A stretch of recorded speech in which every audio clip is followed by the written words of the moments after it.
Yeah, welcome back, friends. Yesterday we discussed regarding the introduction to lipids, and we discussed about simple lipids, all the things you need to know regarding simple lipids. And today we're going to continue with the second category of lipids, which are compound lipids, or sometimes known as derived lipids. As we said yesterday, the simple lipids, the esters of glycerol and fatty acids, or the esters of molecules which are alcohols and fatty acids. That means esters of hydroxyl containing compounds and hydroxides.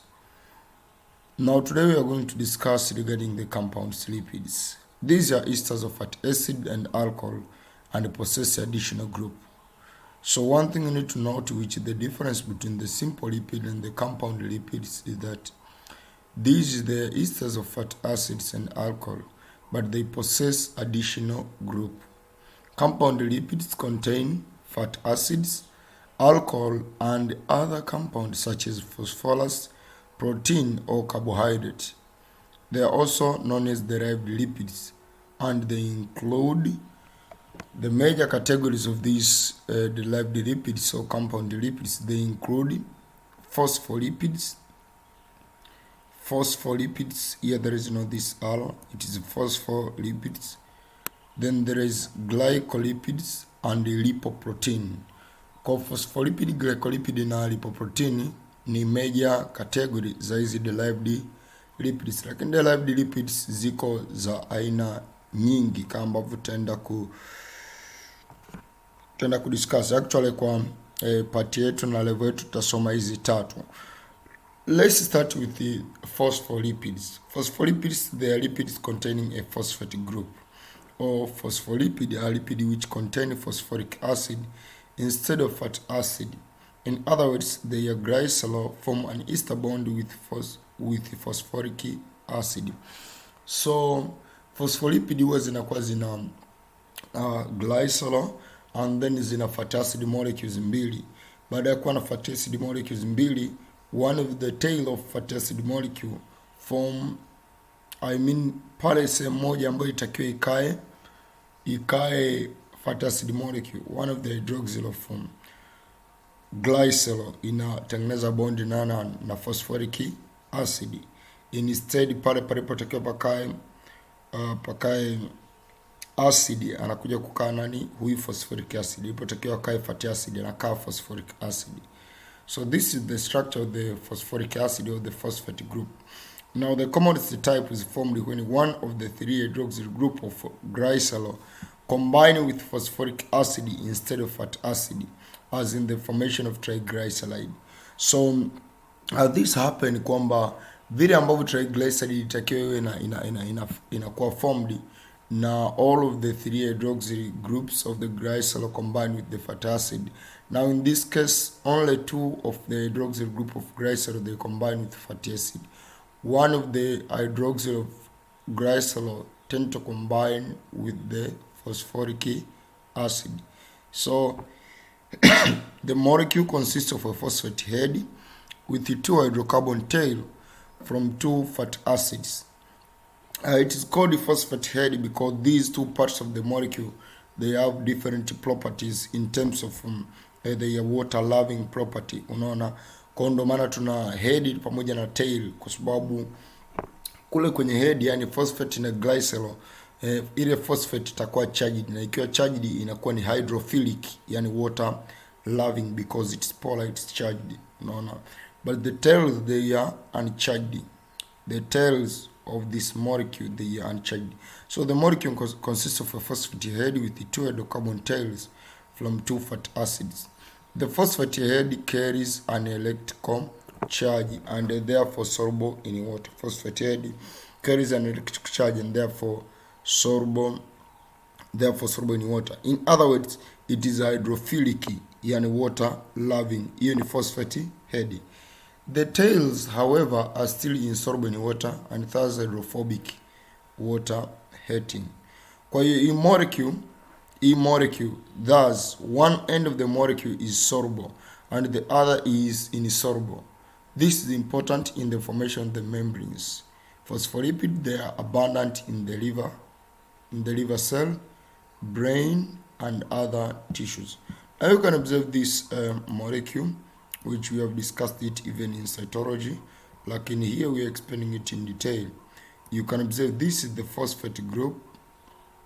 This is the phosphate group, or the phosphoric acid, and then here is our glycerol, which we know it has 3 carbon.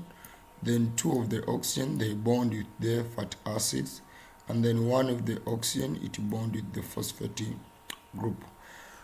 From there, you can observe the fat acid tails. In this case, one of the tail is saturated. This is saturated, and this tail is unsaturated fat acid molecule. These tails, they are hydrophobic in nature because they hate water, and this head, it is hydrophilic in nature.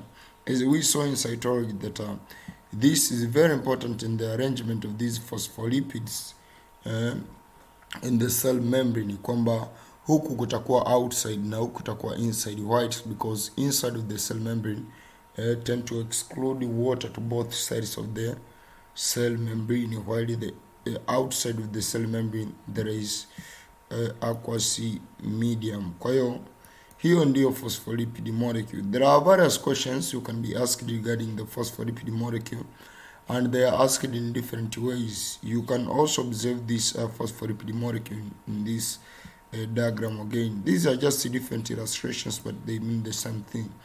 Unaweza kuona hapo kuna phosphate group, ile pale ni phosphate group, lakini huku juu kuna group nyingine iliyo attach. Hii achana nayo, kikubwa ni kwamba tu kuna phosphate pale ambayo iko charged. Unaona, then toka pale tuna glycerol, ndio hii hapa ina carbon 3. Tukishakuwa tuna hiyo glycerol yenye carbon 3, pia tuna nini? Tuna fat acid yule pale ambaye ni saturated, na huyo hapa ambaye ni unsaturated. Wametoa tu mfano, and then this molecule can be simplified, and then if it is simplified, it can be simply be drawn like this way, that we have the polar head and the non-polar tail. So drawing the molecule in this fashion, it is the way of simplifying understanding, unaona. And then after drawing this fashion, we are going to look how it looks in the cell membrane. Kwamba when this molecule it is present in the cell membrane, how will it look like? This is the arrangement of the phospholipid molecule in the cell membrane. As every one of us knows how we discuss in cytology regarding this arrangement of these phospholipids. Na tukaongea a lot of the property of cell membrane regarding or based on this arrangement of the phospholipids. So that is phospholipid as one among the category of the derived lipid. And as I told you that there are various questions asked regarding the phospholipid. But if it is phospholipid, you will know that this is the phospholipid. There are some questions unaweza kukuta wamekucholea kama kibox hivi. Baada ya kuchola kama kibox hivi, wanachola pale chain hivi. Kisha chola hivi, hiyo ni fat acid chain. Wanachola tena chain hivi, alafu hapo wanachola tena kibox kingine, wanaweka duara hivi. Diagram similar to this is present in BS. Alafu wanaweka labda hapa wanaweka A, alafu wanaweka B, alafu hii molecule nzima labda inaita C, unaona. Alafu labda hizi hapa tail wanaziita labda D. Wanakuuliza kwanza huyu molecule mzima anaitwaje? Ukishaona tu molecule imechorwa video, this is phospholipid. So about chemistry, this is actually phospholipid. Kwa nini? It has 2 fat acid tails and then phosphate group. B huyu hapa nani? B is glycerol, A the phosphate group, D they are fat acid tails. Then in terms of property, A and the B they are polar head, they form polar head, while D it form non-polar tail. And regarding the properties and even the functions of this molecule in the body is what we are going to discuss. Now, in terms of properties, we have said kwamba huyu molecule anakuwa na ends mbili. One of the end is hydrophilic and another end is hydrophobic. One of the end is water loving and another end is water hating. Kwa hiyo ndo property kubwa ya phospholipid. Katika function, kwanza they act as emulsifying agent at the surface of the cell membrane. Zina emulsify, nafanya emulsification. Jana tulisema emulsification ni kitu gani? Breaking down fat katika surface of cell membrane, zina act kama emulsifying agent. Second, they take part in the fat metabolism as they promote the transportation of lipid in the blood. Kwa zinafanya kazi katika fat metabolism. Na tatu, they play an important role in electron transport system. Also transport ions across the cell membrane. Unaona? Kwa zinafanya kazi kubwa katika electron transport system ya kwa respiration. And also they transport ions across the cell membranes. Unaona bwana? Number 4, they are structural component of the cell membrane where they facilitate the passage of fat soluble molecule and they inhibit the passage of fat insoluble molecule. Pia the derivatives of phospholipid also serve as the messenger molecule within cells, act to convey signal from cell surface receptor to intracellular targets that target a wide range of cellular processes, including cell proliferation, movement, survival and differentiation. Kwa derivatives of phospholipid ziko nyingi tu ambazo zinahusika na hizo intracellular signaling. Lakini pia they also give a membrane its fluidity or flexibility. And they are phospholipid which make the membrane to become a fluid in nature. From there, let's discuss regarding the glycolipid. Glycolipid is another category of derived lipid. Glycolipid, they are associations of lipids with the carbohydrate. Associations of lipids with the carbohydrate. Glyco means carbohydrate. So glycolipid is association of lipid with carbohydrate. The carbohydrates form the polar head to the molecule. Unaona? So glycolipids like phospholipid, they are found in the membrane or cell membrane and in the myelin sheath of nerve cell. Na glycolipid kama tulivyodiscuss kwenye cell membrane na kazi yake act as the recognition site katika cell membrane, lakini pia glycolipid zinaweza zikawa zina prevent the entry of ions in the axon kama zilivyo katika myelin sheath of the nerve cell. So they largely occur in the brain as well as in the spinal cord, where they play an important role in nervous connection. Unaona? So a function of glycolipid, they prevent the entry of ions in the axon, which can affect the speed of transmission of nerve impulse. The speed of transmission of nerve impulse. This is the function based on their presence in the nerve cell. Number C is the lipoprotein, which are lipids containing protein. Lipoprotein, lipids containing protein. So they include prothrombin and fibrinogen. Prothrombin and fibrinogen, all of these, they involved with the blood clotting, coagulation of blood. So they are blood clotting factors katika zile 12 blood clotting factors. Prothrombin na fibrinogen pia zipo. Hizo 12 blood clotting factor, they are not for your level, lakini you learn them in the next level kama utaendelea. So these are protein found in mammals and the function of lipoprotein are involved in blood clotting. Now from there we have finished the second category of lipid, which are compound lipids. Remember, we said the third category of lipid, they are called the lipoids. Lipoids. Now, what are the lipoids? Let's discuss them. What are the lipoids? Lipoids are those lipids which are obtained by hydrolysis of simple or compound lipid. By hydrolysis of simple or compound lipids. They do not contain fatty acids. The lipoids include cholesterol, estrogen, testosterone, progesterone, which are commonly known as steroids. So lipoids, actually, they are generally known as steroids. Other lipids in this group are tepetans and carotenoids. All of these, they are included in the group of lipoids. Now let's start discussing regarding steroid, and then when we finish steroid, we'll move to look a little regarding the tepetans and the carotenoids. Let's discuss regarding steroids. The mammalian liver synthesizes and secretes another group of amphiphilic lipids. Amphiphilic lipids to bile salts. Bile salts are a number of a large group of closely related lipids called steroids. Bile salts zinaitwa salts, lakini they are group of closely related lipids called steroids. They are insoluble in water but soluble in organic solvent. So steroids are lipids which consist of cyclohexane and cyclopentane rings. All steroids are characterized by a carbon skeleton consisting of 4 fused rings. You can observe this skeleton and how it is. It has 4 rings: ring A, ring B, ring C, and ring D. We are start counting in ring A: 1, 2, 3, 4, 5, 6, 7, 8, 9, 10, 11, 12, 13, 14, 15, 16, 17. Kwa hiyo the way hizi hapa zinakuwa counted, inazunguka hivi, inafika hapa, inazunguka, inafika pale, inazunguka mpaka pale. Ikifika pale inaanza tena pale, inazunguka hivi mpaka pale. Unaona? Toka pale tena inazunguka hivi mpaka pale.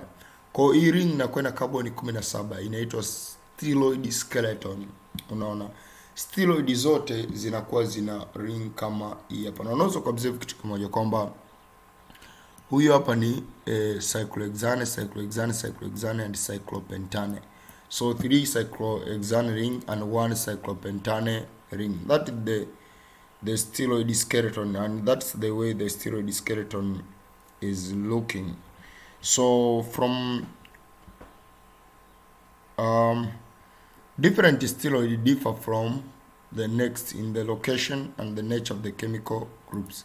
Inategemea kati ya location na nature ya chemical groups attached to this ensemble of rings, and often in the location double bonds. The most abundant steroid in human is cholesterol. Cholesterol. Hiyo ndo steroid ambayo imesambaa sana katika mwili wa binadamu, cholesterol. From cholesterol synthesized the bile salt, vitamin D and sex hormone. Tunatengeneza bile salt, tunatengeneza vitamin D pamoja na sex hormone kutoka kwa nini? Cholesterol. Now let's discuss regarding cholesterol. Cholesterol is the crucial molecule in animal. It is the common component of animal cell membrane and is also the precursor from which other steroids such as vertebrates, sex hormone are synthesized. In vertebrates, cholesterol is synthesized in the liver and is also obtained from diet. So it is synthesized in the liver but also can be obtained from diet. A high level of cholesterol in the blood may contribute to atherosclerosis, although some researchers are questioning the loss of cholesterol and saturated fats in development of this condition. Unaona? Kwa hiyo ni inajulikana kwamba high level ya cholesterol, and more especially bad cholesterol, kwa sababu cholesterol, some of them they are good cholesterol and some of them they are bad cholesterol. The high level of bad cholesterol in the blood can be linked with the development of the atherosclerosis, which is the narrowing of the lumen of artery. Yani artery inakuwa inajaa mafuta ndani. Narrowing ya lumen ya artery ambayo inaitwa atherosclerosis. Unaona? High level of cholesterol. High level of cholesterol in the blood may contribute to atherosclerosis. Although some researchers are questioning the loss of cholesterol and saturated fats in development of this condition. Now, here is our cholesterol molecule, and you can observe that it has the cyclohexane and the cyclopentane skeleton, but it has hydroxy at carbon number 1, 2, 3. It has hydroxy, then it has the diamond pale carbon number 4. Then here number 5, between carbon number 5 and number 6 it has double bond. Then from there number 7, number 8, number 9, number 10, at carbon number 10 it has methyl. From there 11, 12, 13, 14. Carbon number 13 again, it has methyl 14, then 15, 16, 17. At carbon number 17 unaweza kuona ina group kubwa namna ile pale. So this is the structure of cholesterol, the structure of the cholesterol molecule. And in terms of rules of steroid zote rules, the important component of bile acid such as cholic acid that form bile salt. Second, they form sex hormones such as testosterone, estrogen, and progesterone. Third, the important in synthesis of vitamin D. And fourth, the important cardiac poison zinatumika katika cardiac therapy. Zinaitwa poison, lakini poison that means inategemea na concentration iliyoko. Concentration ikiwa nzuri zinafanya kazi vizuri, concentration ikizidi zinasababisha heart failure. No. Rules of cholesterol now. Here we don't talk of steroid generally, we talk of cholesterol. Rules of cholesterol. It limits uncontrolled leakage of small molecule through the membrane. Being constituents of myelin sheath, it helps to prevent outward flow of ions which would interfere with the movement of impulse along the nerve cell. Kwa kwanza na limit uncontrolled leakage of small molecule through the membrane, that is the role of cholesterol in the cell membrane. Then it prevents outward flow of ions which would interfere with the movement of impulse along the nerve cell. Third, it regulates the fluidity of the cell membrane, the cell membrane to become either more fluid or less fluid.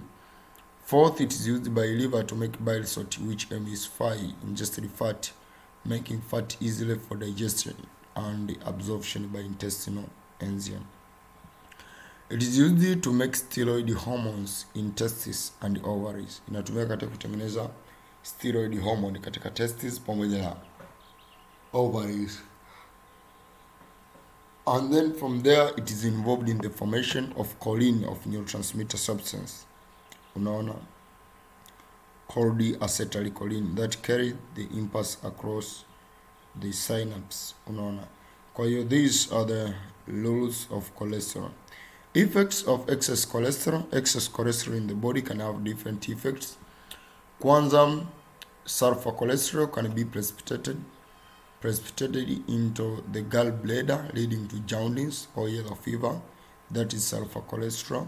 Inaweza kapelekea yellow fever, ugonjwa wa manjano. The excess cholesterol in the blood may be deposited in the wall of blood vessel. This reduces the diameter of blood vessel, and this may have the following effects. Kwanza ni high blood pressure. Pili ni vascular clot, yani blood inaweza kawa na clot, tunaita thrombosis. Thrombosis and embolism. The thrombosis and embolism, all of these they can take place. Thrombosis ni blood tu inakuwa na clot, lakini embolism au emboli inakuwa involve not only blood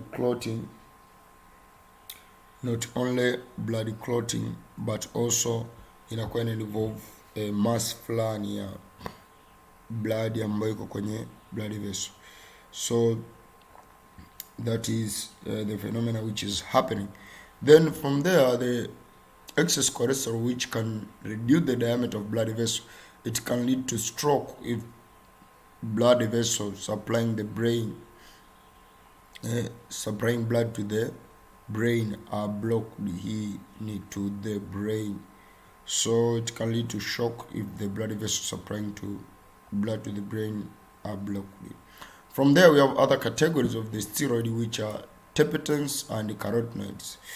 Actually, below here you can observe this diagram which shows the structure of different steroid molecules.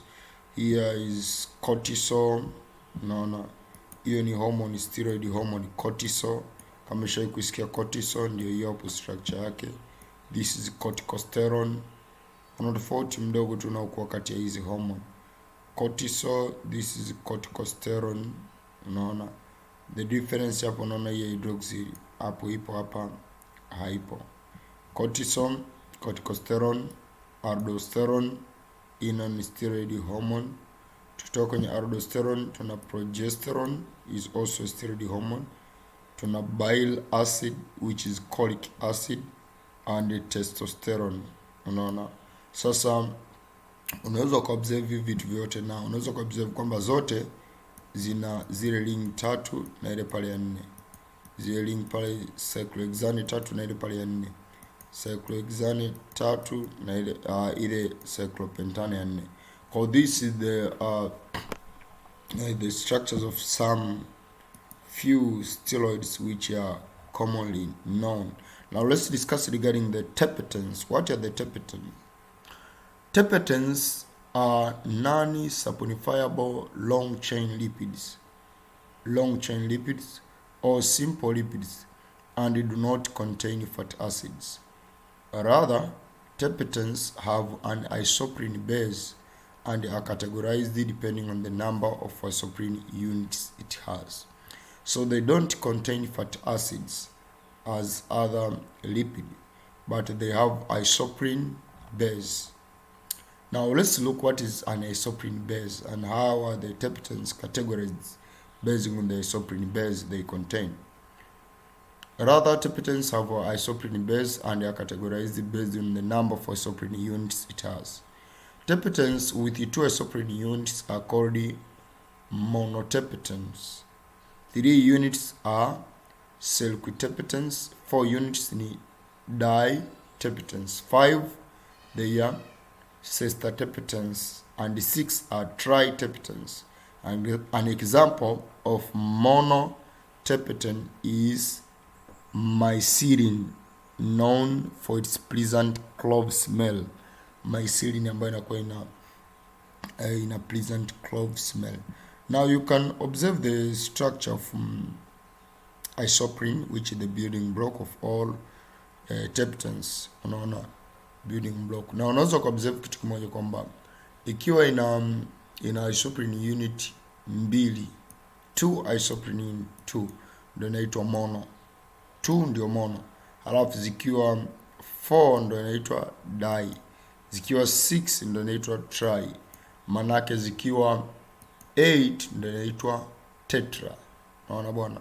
Sasa here is our isoprene unit ambayo ina carbon 1, 2, 3, 4, na pale ina double bond between carbon number 1 number 2, na pale pia ina double bond. Ndio maana katika skeleton pale kuna methyl. Katika skeleton simply inachorwa kama hivi. Let's say clear. Inachorwa tab, alafu inachorwa tab, inachorwa. Unaona? Oho, no. So inapanda hivi tab. Hii kona manake ni carbon. Kona hii carbon.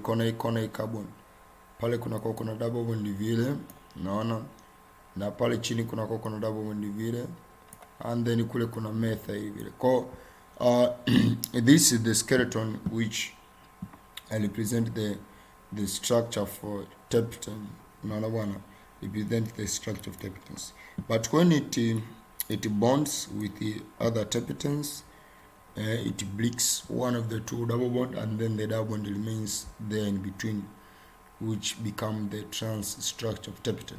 So Tepetan come in a wide array of variations which explain the countless smell and tastes that these naturally occurring compounds have. The most common Tepetan is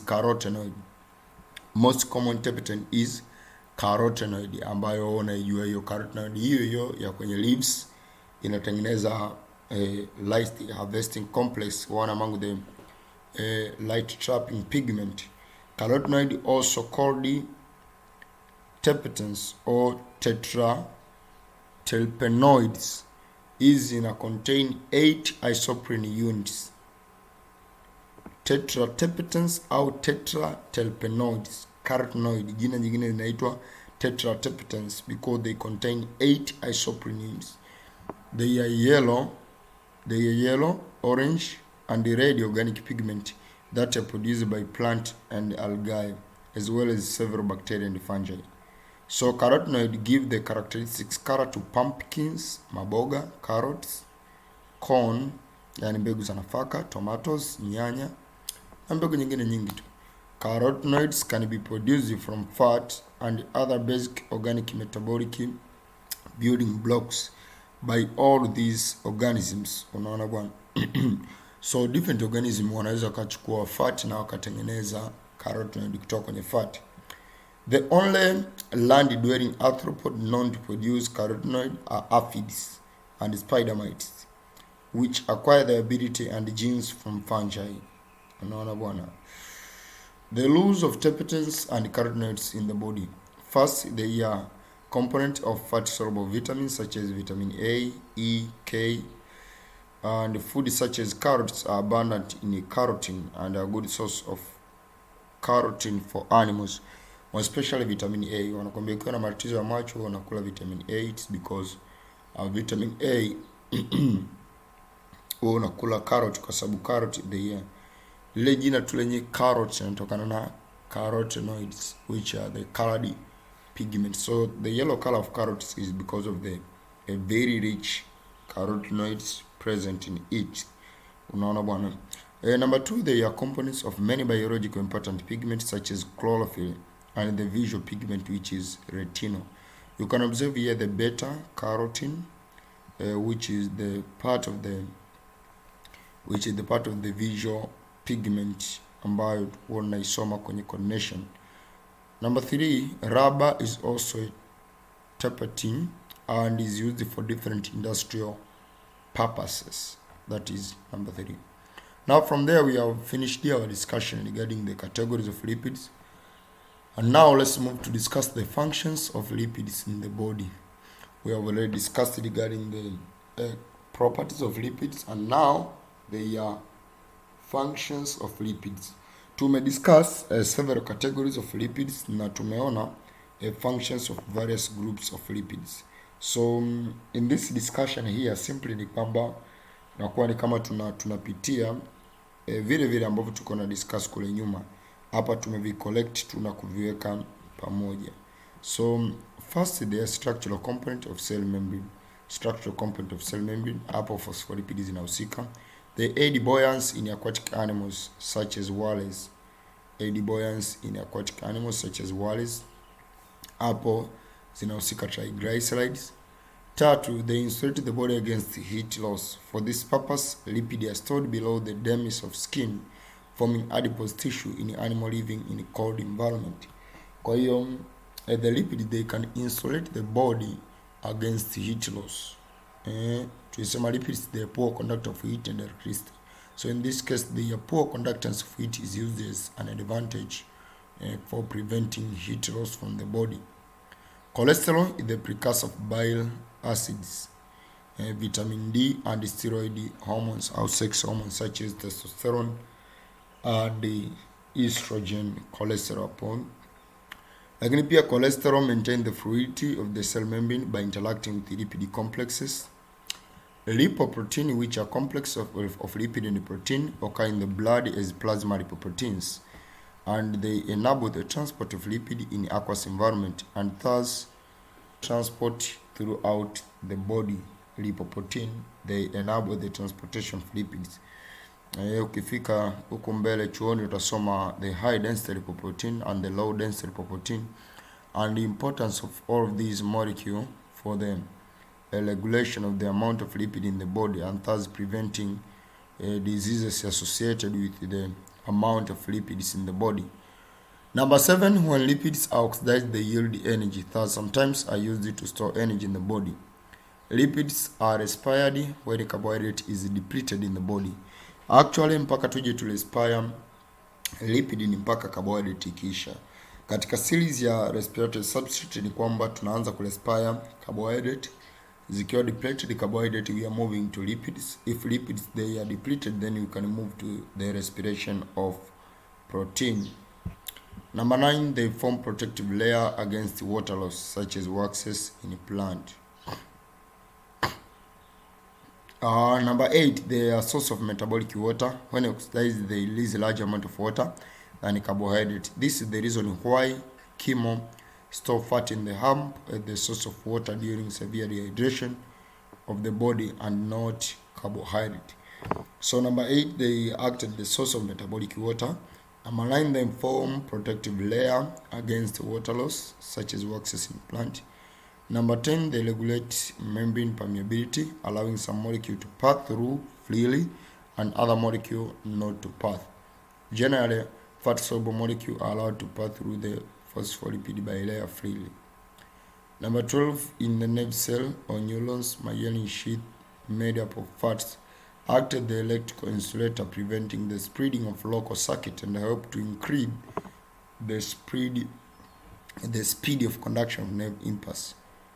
13, cholesterol is also a precursor of neurotransmitter substance acetylcholine. Number 14, some lipids like prostaglandins act as the local chemical messenger in many vertebrates tissue. Prostaglandins nazo ni lipid na zipo zina act kama neurotransmitter au even local chemical messenger from one part of the body to. So hormones are also chemical messengers in the body, especially hapa nazungumzia the steroid hormones. Number 5, essential fatty acids like linoleic acid are precursor of many substances including prostaglandins and thromboxane. They play important role in pain, fever, inflammation, and blood clotting. That is the end of our discussion regarding lipids. And in the coming session, we will start discussing regarding proteins. Thank you, and let's meet in the coming session.